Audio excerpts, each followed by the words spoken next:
नंदिनी खाना बना रही थी कि तभी वो देखती है कि डब्बे की हल्दी खत्म हो गई है।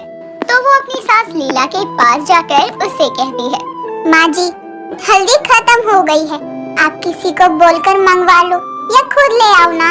अब हल्दी के लिए क्या ही किसी को बोलना, जा तो खुद ही लिया पड़ोस वाली कांता की दुकान से। ठीक है, पैसे दे दो, मैं ले आती हूँ कांता काकी की दुकान से। क्या पैसे देने अब उसे? बोल दियो कि लीला ने बोला है कि बाद में पैसे दे जाएगी, ठीक है? माँ जी, आप ऐसे ही बाद में करते करते उनकी दुकान से कितना सामान ले आ चुकी हैं और पैसे भी नहीं देती हैं। कांता काकी अकेले ही रहती हैं, अब अकेले ही संभालती हैं वो। हाँ तो क्या मैं उसके पैसे लेकर कहीं भागी जा रही हूँ? एक ही मोहल्ले में रहते हैं हम, पड़ोसन है वो मेरी, और पड़ोसन की दुकान से कभी भी कुछ भी ले लियो तो वो कभी मना नहीं करेगी। माँ जी, पड़ोसन की दुकान का आप कुछ ज्यादा ही फायदा उठा रही हो। उनकी दुकान है, उन्होंने अपने खर्चे उठाने के लिए दुकान खोली थी, लेकिन आप तो बिना पैसों के ही सामान ले आती हो। अभी पैसे नहीं दिए हैं तो इसका मतलब ये थोड़ी है कि मैं कभी पैसे नहीं देती उसके। और तो बहू मेरी है या उसकी? देखो कैसे उसकी वकालत कर रही है। जा ले आ हल्दी। लीला अपनी बहू को इतना ही बोलकर चुप करवा देती है। नंदिनी पड़ोसन की परचून की दुकान से हल्दी ले आती है और इसी तरह लीला ही नहीं बल्कि और भी आस पड़ोस के लोग कांता से सामान तो ले आते थे और पैसे बाद पर टाल देते थे। कुछ दिनों बाद लीला कांता के साथ उसकी दुकान पर बैठी हुई थी। तभी लीला सारा सामान देख रही थी और कांता कहती है, सामान खत्म हो रहा है दुकान का, और जिन्होंने उधार में सामान लिया था अभी तक पैसे भी नहीं दिए। हाँ तो तेरी ही दुकान है, तुझे थोड़ा ध्यान रखना चाहिए ना। अब मेरा तो चल जाता है, तो मेरी पड़ोसन है और हम दोनों तो काफी अच्छी सहेलियां भी हैं, लेकिन दूसरों को तो रोकना चाहिए ना। हाँ, लेकिन करूँ भी क्या मैं? मेरे तो कोई आगे पीछे है ही नहीं जो मेरे लिए बोल सकता हो। मैं तो बहुत परेशान हो गई हूँ, क्या ही करूँ, कोई मानता ही नहीं है। चल कोई बात नहीं, सब ठीक हो जाएगा। कम से कम तेरी दुकान से तेरा घर तो चल रहा है ना। यही सोच रही हूँ कि सब ठीक हो जाए। दुकान जब से खोली है थोड़ा बहुत ही सही, लेकिन मेरा घर चल जाता है, किसी के आगे हाथ नहीं फैलाना पड़ता, इसलिए तो चुप रह जाती हूँ। अच्छा जरा 2 किलो दाल तो दे दे, घर में खत्म हो गई है। वो बातों ही बातों में भूल गई मैं कि बहू ने दाल मंगवाई थी। ठीक है, और भी कुछ चाहिए? नहीं, बस दाल ही चाहिए, वही दे दे। ठीक है। अच्छा इसके पैसे अभी ही देगी ना तू? जल्दी जल्दी में पर्स लाना ही भूल गई। कोई बात नहीं, मेरी ही पड़ोसन की दुकान है, कभी आते जाते मैं दे जाऊंगी, ठीक है ना? लीला फिर से अपनी पड़ोसन की दुकान से बिना पैसे दिए सामान लेकर चली जाती है। लीला को अपनी पड़ोसन की तकलीफ नहीं बल्कि उसकी दुकान ही दिखती थी। वो हमेशा से ही उसकी दुकान पर ऐसे ही सामान ले लिया करती। इसी तरह लीला अपनी पड़ोसन की दुकान होने का फायदा उठाया करती। कुछ दिनों बाद लीला के घर मेहमान आते हैं, तो लीला वापस से कांता की दुकान पर जाकर कांता से कहती है, अरे कांता जरा नमकीन और बिस्किट के पैकेट दे दियो जल्दी से, घर में अचानक से मेहमान आ गए हैं और कुछ भी खाने पीने के लिए नहीं है, जल्दी से दे दे, मैं तुझसे आकर बात करूंगी। लीला अब तक तो तूने पहले के पैसे दिए नहीं है और बोल रही है कि नमकीन बिस्किट चाहिए। हाँ तो अब मेरी पड़ोसन है तू, तेरी दुकान में ही आऊंगी ना सामान लेने के लिए, और जान पहचान वालों से सामान उधार लेने में कुछ जा थोड़ी रहा है। तू तो ऐसे बोल रही है जैसे पता नहीं मैं कौन हूँ। मानती हूँ मैं तेरी पड़ोसन हूँ और ये दुकान तेरी पड़ोसन की है, लेकिन इसका मतलब ये थोड़ी ना है कि जब मन आए बिना पैसे के ही सामान लेकर चली जाएगी।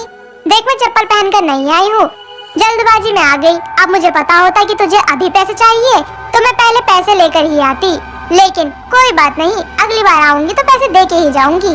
चल कोई नहीं, अभी मेहमान आए हैं घर पर, इसीलिए ले जा, अगली बार से ध्यान से पैसे ले आइयो। लीला उसे फिर पैसे दिए बिना ही सामान लेकर चली आती है। लीला के ऐसे करने से उसकी बहू नंदिनी उसे बार बार रोका करती, लेकिन लीला अपने आगे किसी की नहीं सुनती। कुछ दिनों बाद जब कांता पैसे के लिए नहीं बोलती तो लीला उसकी दुकान पर जाती है और पड़ोसन की दुकान होने का फायदा उठाते हुए कुरकुरे खाने लगती है। ये देखकर कांता कहती है, अरे मुझे बता तो देती, तूने कब कुरकुरे ले लिया, मुझे पता ही नहीं चला। पड़ोसन की दुकान में बैठी हूँ तो क्या बताना पड़ेगा कुछ खाने के लिए मुझे अब? अरे नहीं, मैं तो बस ऐसे ही बोल रही थी। अच्छा मैं तेरे इस कुरकुरे के पैसे तेरे खाते में लिख दूँ? खाता? अरे मैं पड़ोसन की दुकान में आई हूँ ये सोचकर मैंने कुरकुरे खा लिए और तू इसे खाते में लिखेगी? तुझसे ये उम्मीद नहीं थी कांता। कांता और लीला की बातें चल रही थी कि तभी वहाँ पर एक प्रेम नाम का आदमी आता है और कांता से कहता है, अरे कांता बहन, जरा सरसों का तेल देना 3 किलो। अरे प्रेम भाई साहब, आओ आओ। भाई साहब, आपके पहले के भी पैसे रह रहे हैं, आप वो भी पैसे दे के जाओगे ना? क्या बहन जी, हम आपकी दुकान की तरफ आते हैं तो ये सोच कर आते हैं कि आप तो हमारी पड़ोस में रहती हैं, तो कभी भी आपको पैसे दे देंगे, और आप तो दुकानदार की तरह अभी से पैसे मांग रही हो। यही तो मैं बोल रही थी, हमारी पड़ोसन की दुकान है, हमारा उधार पानी तो चलता रहता है। कोई बाहर वाला आए और वो उधार करके पैसे ना दे तो हम लोग ही तो काम आएंगे ना उससे पैसे निकलवाने के लिए। बाहर वालों को उधार लेने की जरूरत ही नहीं पड़ती है, क्योंकि आप लोग ही पड़ोसी पड़ोसी बोल बोल कर सामान उधार लेते हो, और अब पड़ोसन की दुकान में तो क्या उधार ही चलता रहेगा? बताओ तो जरा लीला बहन, ये कोई बात हुई क्या? हम तो यहाँ से सारा सामान लेकर जाते हैं, फिर भी चाहे कितना भी महंगा क्यों न दे देंगे, 1 रुपए भी कम ज्यादा नहीं करवाते। लेकिन कांता बहन तो... देखा कांता, जो बात मैं अब तक तुझे बोल रही थी वही बात अब तुझे प्रेम भाई समझा रहे हैं। आस पड़ोस वालों से तो उधार चलता ही रहता है, अब क्या हम लोगों से भी तुरंत पैसे लेगी तू? चलो अभी तो मुझे लेट हो रहा है, लेकिन मैं बाद में आकर बात करता हूँ, जरा तेल दे दो अभी। प्रेम और लीला दोनों वहाँ से चले जाते हैं। रोज का ये सब देखकर कांता बहुत परेशान थी और वो खुद से कहती है, बहुत हो गया, पड़ोसन की दुकान है ये सोचकर यहाँ के लोग तो उधार ही लिए जा रहे हैं, लेकिन अगर मुझे अपनी दुकान ठीक से चलानी है तो इन लोगों को उधार देना बंद करना पड़ेगा। कांता इन सब चीजों से परेशान होकर यहाँ से अपनी दुकान काफी ज्यादा आगे जाकर खोलने की सोचती है। एक दिन वो अपनी दुकान खाली भी करवाने लगती है। दुकान खाली करवाता देख वहाँ लोग जमा हो जाते हैं। लीला और उसकी बहू प्रेम सब वहाँ आते हैं और लीला कहती है, अरे कांता, दुकान का सारा सामान कहाँ भेज रही है तू? तूने बताया नहीं कि तू दुकान बंद कर रही है। अरे कांता बहन, दुकान मत बंद करो, हम पूरे मोहल्ले वाले तो आपसे ही सामान लेते थे ना। और नहीं तो क्या, अब मेरी पड़ोसन की दुकान बंद हो जाएगी तो मुझे बाहर से ही सामान लाना पड़ेगा। नहीं नहीं, मैं दुकान बंद नहीं कर रही हूँ। बंद नहीं कर रही है तो दुकान का सारा सामान कहाँ भेज रही है? मैं गोल मार्केट की तरफ अब दुकान खोल रही हूँ, तो सारा सामान वहीं जा रहा है। क्या गोल मार्केट की तरफ? लेकिन इतनी दूर किस लिए? वो क्या है ना, यहाँ पर तो आप लोग उधार चुका नहीं रहे हो, तो मैं सोच रही हूँ कि वहाँ ही दुकान खोल लूँ ताकि वहाँ दुकान अच्छे से चल सकेगी। देखा माँ जी, मैं बोल रही थी ना, कांता काकी से उधार मत लिया करो, उन्हें अपना घर भी देखना होता है। अरे नहीं कांता, इसीलिए थोड़ी यहाँ से दुकान दूसरी जगह लेकर जाएगी। क्यों कांता, मैं सही बोल रही हूँ ना? सही तो तेरी बहू बोल रही है। पड़ोसन की दुकान को अपनी ही दुकान समझ कर रखा था, पैसे का कोई हिसाब ही नहीं था। अब सामान लेना हो तो वही आना, और हाँ, खाली हाथ मत ही आ जाना, क्योंकि अब तो मैंने उधारी बंद ही कर दी।